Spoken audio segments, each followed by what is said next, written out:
son verdaderamente muy provechosas las pláticas con nuestro invitado, casi que siempre, por supuesto, y la verdad es que no siempre puede, tiene muchos compromisos, tanto profesionales, laborales, como en su propio programa también que él dirige en una televisora de nuestro país. Así que vamos a tratar de pues aprovechar el tiempo con el doctor Julio Valdivieso. Siempre que puede, pues colabora.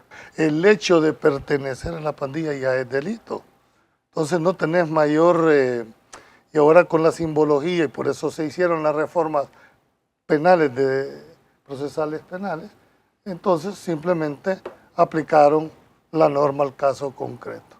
Ahora hay sentencia, hay condena y hay que pagarla.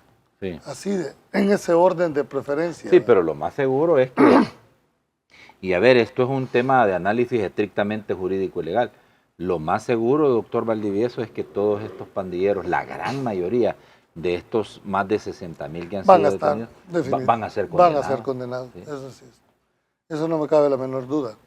Por el hecho de aunque es un reto grande para la Fiscalía, ¿verdad? El hecho de individualizar y probar, hay hecho notorio, evidente, ¿verdad? Que eso les ayuda. Ya la famosa testigo criteriado que se utilizaban antes de todas estas reformas pasó a un segundo plano. Ya no necesitan que otro miembro de la pandilla delate a otro miembro para lograr una condena, y lo estás viendo ya.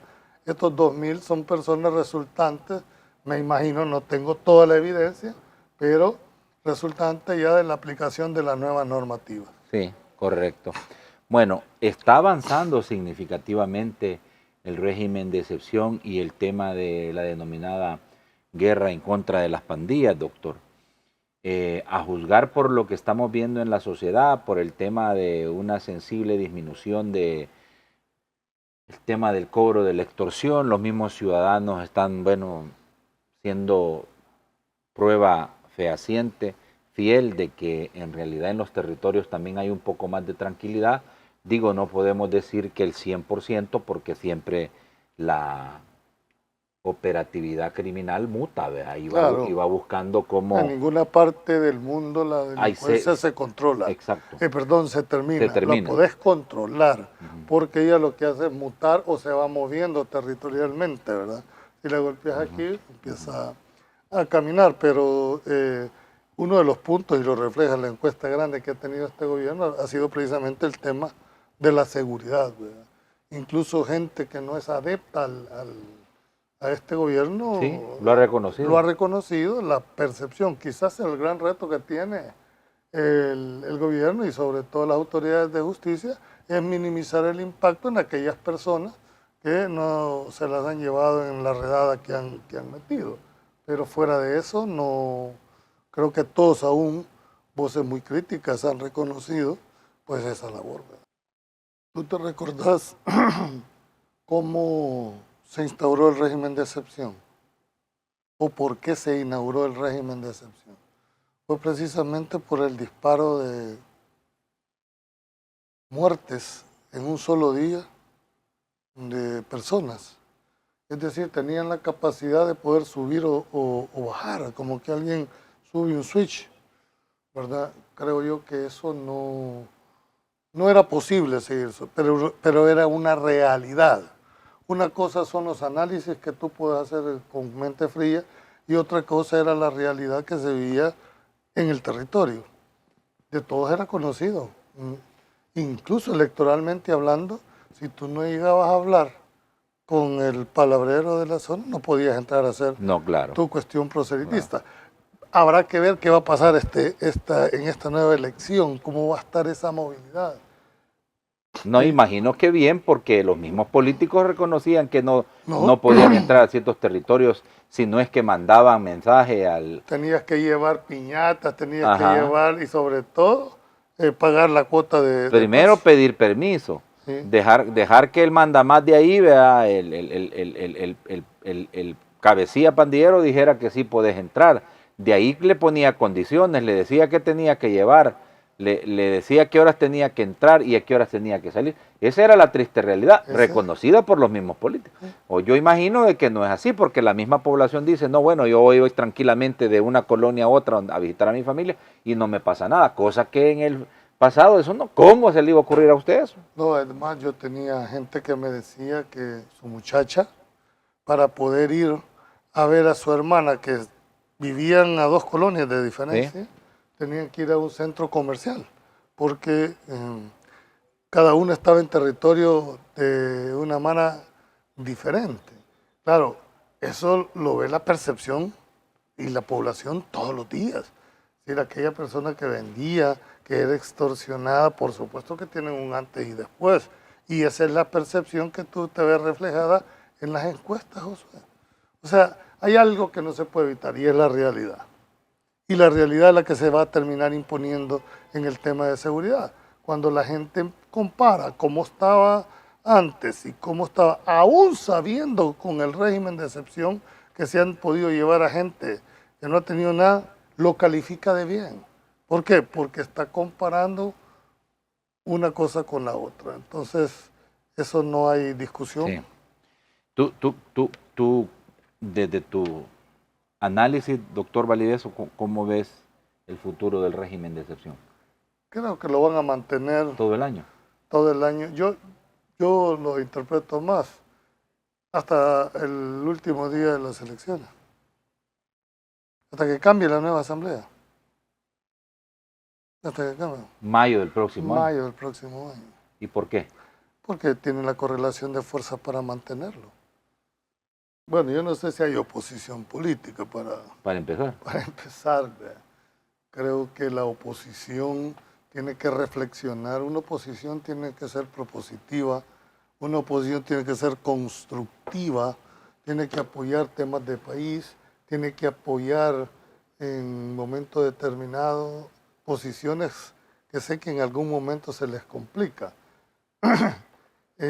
La oposición, cuando asume una posición de esa naturaleza, tiene que estar clara con las consecuencias que eso te va a dar. ¿Cuál es el argumento que tiene la oposición para no apoyar el régimen? En mi criterio es que fundamentan esa decisión en que muchas personas inocentes se la llevaron y que por lo tanto por esa razón no lo podía dar.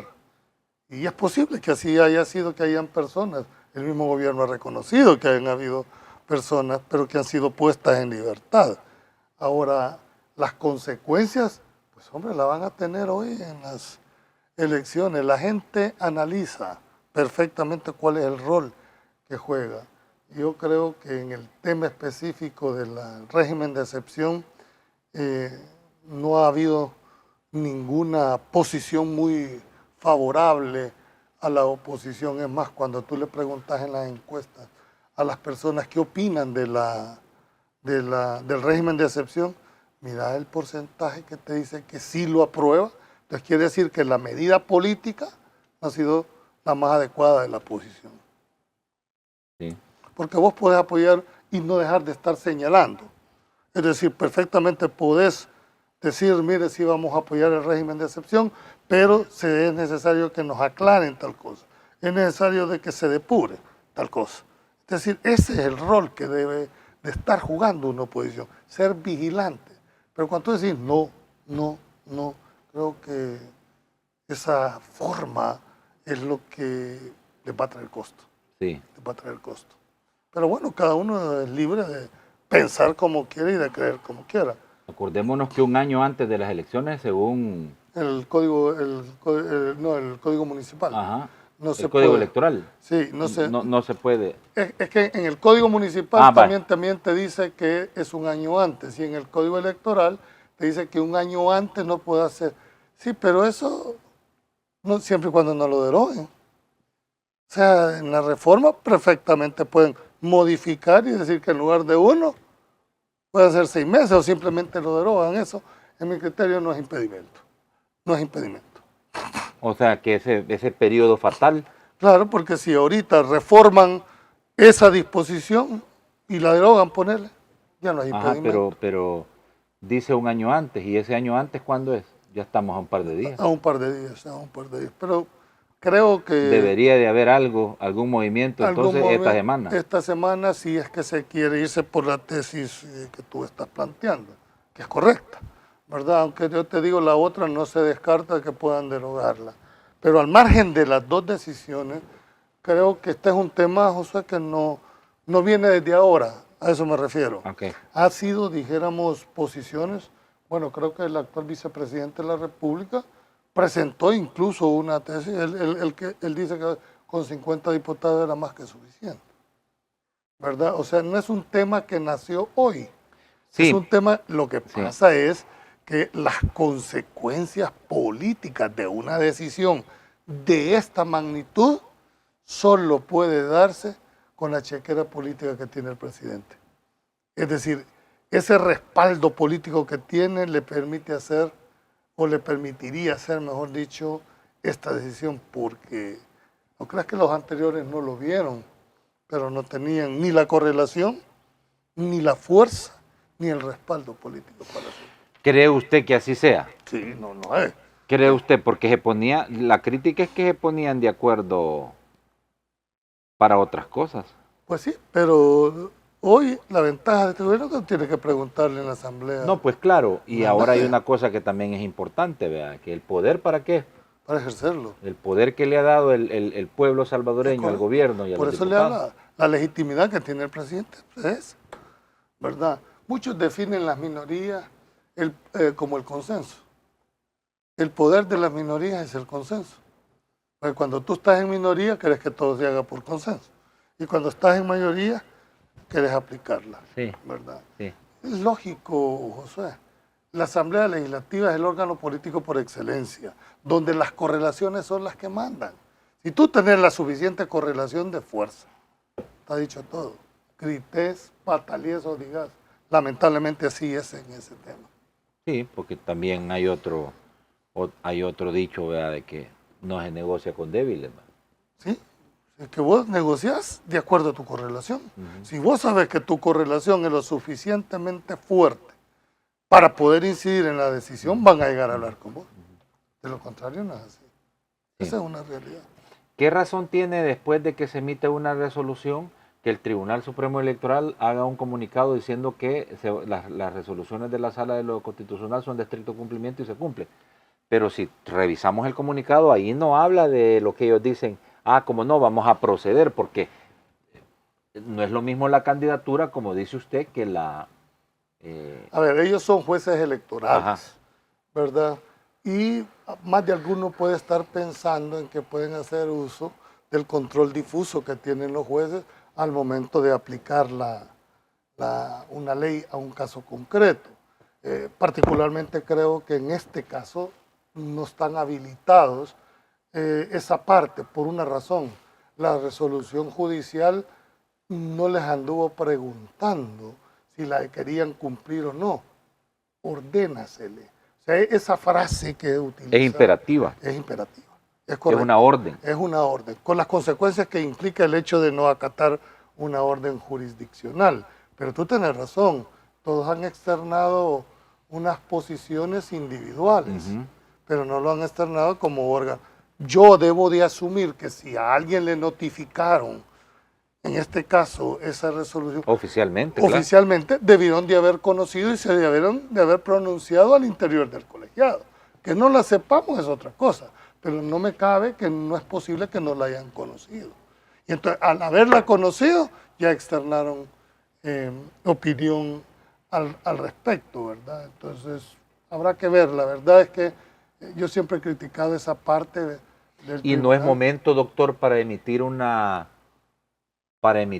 opinión colegiada, colectiva? Pero ¿qué van a omitir? Es que cuando se emite una opinión es porque estás interpretando una decisión. Yo considero de que la resolución de la Corte no le da esa facultad al tribunal de interpretarla.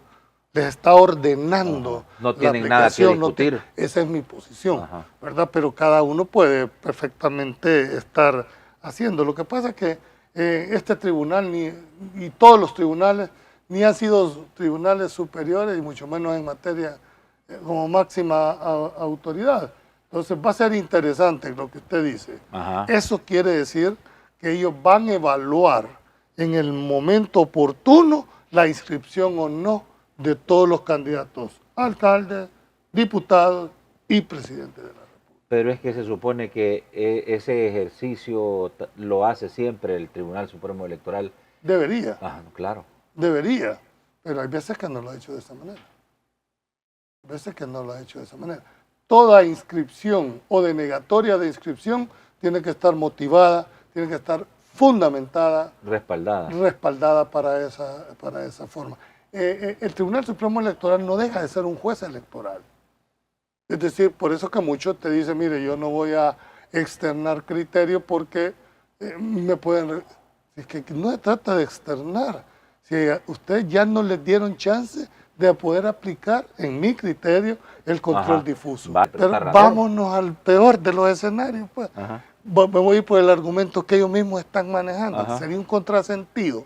Pongamos que aplican el control difuso y dicen, no, yo lo declaro inaplicable el contexto. ¿A dónde crees que va a irse esa decisión? A la misma sala. ¿Y qué crees que va a decir la misma sala? Va a cambiar de criterio. Es decir, sentido común. No estoy haciendo un análisis profundo jurídico, y lo podemos hacer cuando tú digas simplemente de procedimiento. O sea, una vez emitieron la decisión jurisdiccional, se acabaron las discusiones. Se acabaron. Los funcionarios pueden decretar una ley, declararla inaplicable, no inconstitucional a un caso completo. Pero en este caso específico fue una resolución jurisdiccional que no permitió interpretación en cuanto a su aplicación, porque no le están diciendo les gustó o no les gustó, ordenó inscribirlo. Y eso en materia jurídica deja mucho... Sí, pero eso te hablo de mi interpretación, ¿verdad?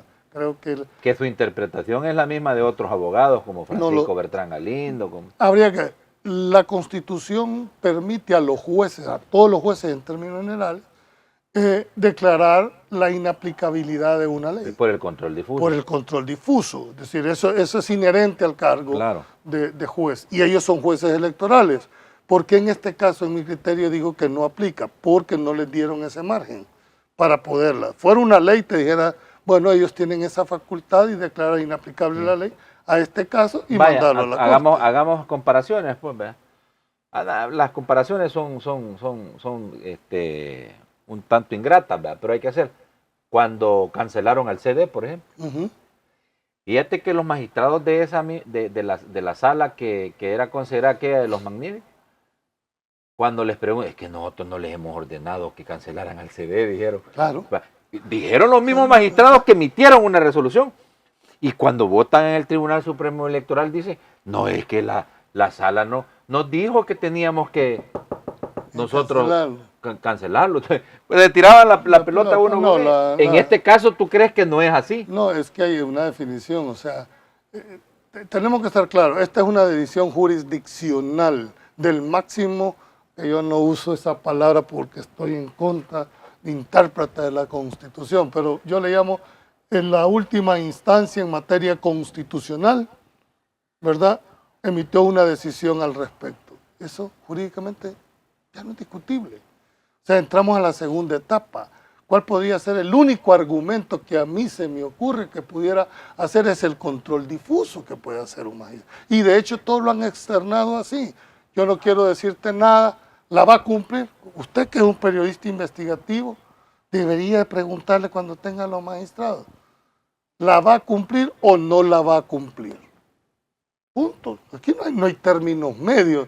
¿La va a cumplir? No. Hay un magistrado de los 5 que ha dicho que para él la reelección no está permitida. Él lo ha dicho. Sí. Lo ha expresado públicamente. Es que no le están preguntando si él la avala o no. Es como vos me preguntés a mí, ¿usted avala la reelección? A nosotros nos había enseñado que la reelección inmediata no era válida. Pero como no me están preguntando a mí, estamos enjuiciando la decisión jurisdiccional. Y no siempre se había dicho que las sentencias del máximo tribunal deben de cumplirse. ¿Bajo qué argumento antes sí y hoy no?